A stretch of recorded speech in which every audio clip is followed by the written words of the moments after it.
Je vous salue, vous qui aimez Dieu de tout votre cœur, qui avez confiance en Jésus. Alors le Seigneur Jésus le dit. Il dit que le scandale est inévitable, que le scandale peut survenir.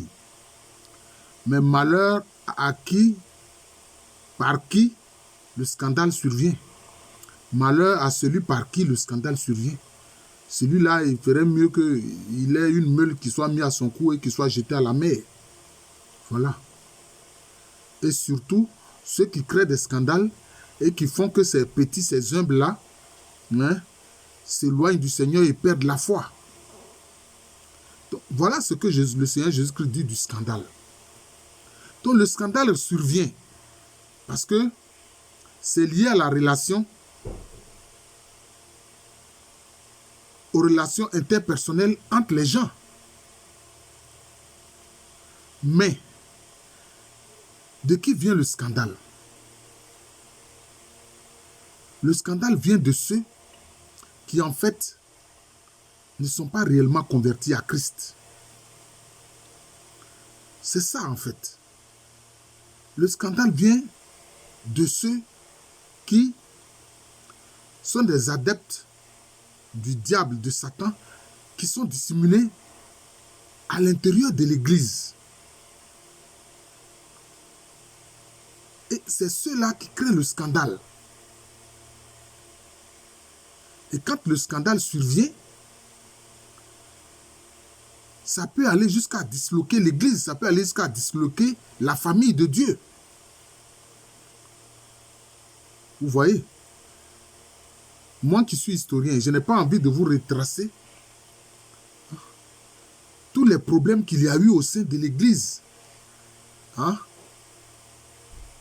Vous comprenez? Tous les problèmes qu'il y a eu au sein de l'Église. On voit même dans le livre, déjà dans le livre des Actes des Apôtres, on voit certains qui arrivent, qui viennent dire aux frères qui ne sont pas d'origine juive, hébraïque, que oui, il faut forcément que vous soyez circoncis.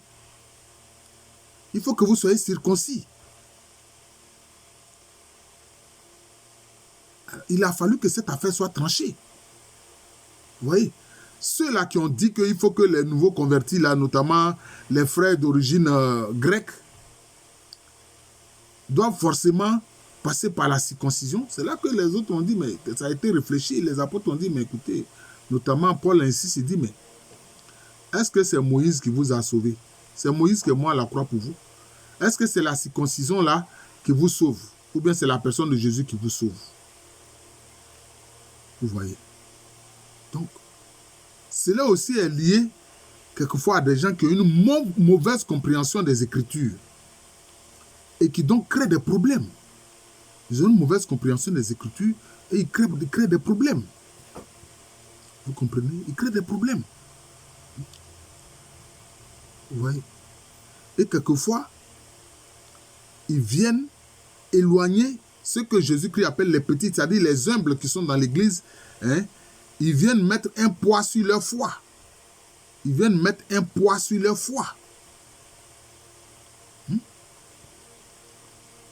Voilà le problème. Et qui procèdent souvent par des mensonges. En venant dire, oui, vous les catholiques, vous adorez la Vierge Marie, vous adorez la Vierge Marie, vous avez des statues, tout ça là.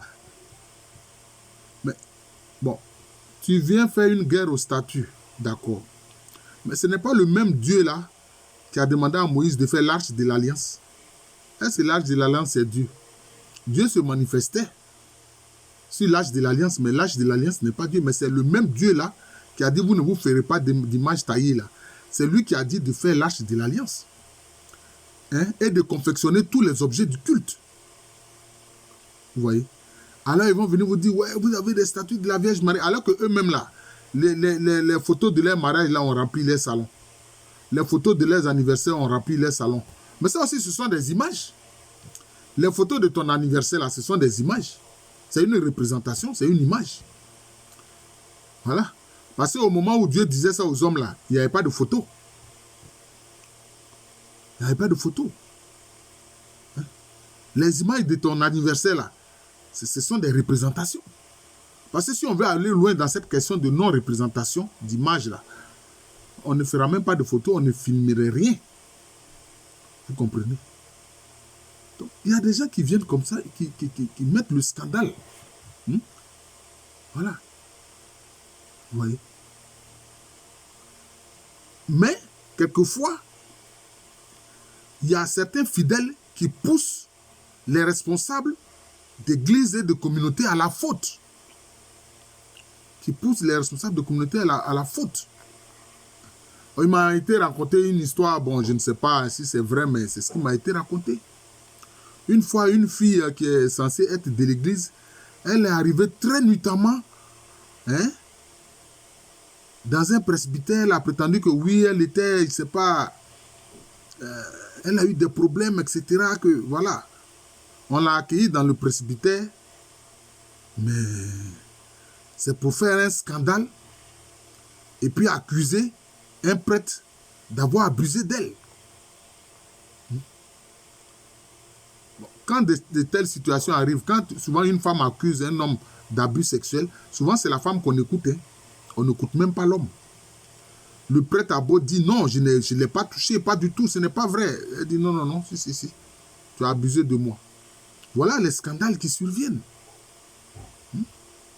Quelquefois, dans nos communautés nouvelles, je ne veux pas parler des frères des églises séparées, où quelquefois on a vraiment, en Côte d'Ivoire, ce qu'on a appelé les bonbons pasteurs, parce qu'il y a les bons pasteurs, et puis il y a les bonbons pasteurs. Les bonbons pasteurs sont les pasteurs justement à scandale, qui ne vivent pas selon la doctrine de Jésus-Christ et qui amène en fait les gens à la perdition. Vous comprenez? C'est ça le problème. J'aime donner cet exemple-là. Le pape Alexandre VI, Borgia, il était pape, il était à la tête de l'église catholique. Mais c'était tout un scandale à son époque. Lui et les membres de sa famille, c'était un scandale. Vous comprenez? Donc, moi je pense que il faut qu'on comprenne. C'est pour ça aussi que le Seigneur Jésus a dit que les scandales sont inévitables. Parce que le diable envoie ses adeptes au sein de nos communautés, envoie ses adeptes au sein de l'église. C'est ça le problème. Et c'est de cela que souvent vient le scandale. Je dis bien souvent. Mais quelquefois, il y a des gens aussi, bon, qui ne sont pas forcément des adeptes du diable, mais qui créent un scandale. Qui créent un scandale. Vous voyez, qui créent un scandale. Vous voyez. C'est ça le problème. C'est ça le problème. Quelquefois, il y a des dissensions au sein des communautés. Au lieu de chercher à régler ça au sein de la communauté, non, il y a un qui s'élève et puis qui porte l'affaire à la gendarmerie ou à la police ou en justice. Non.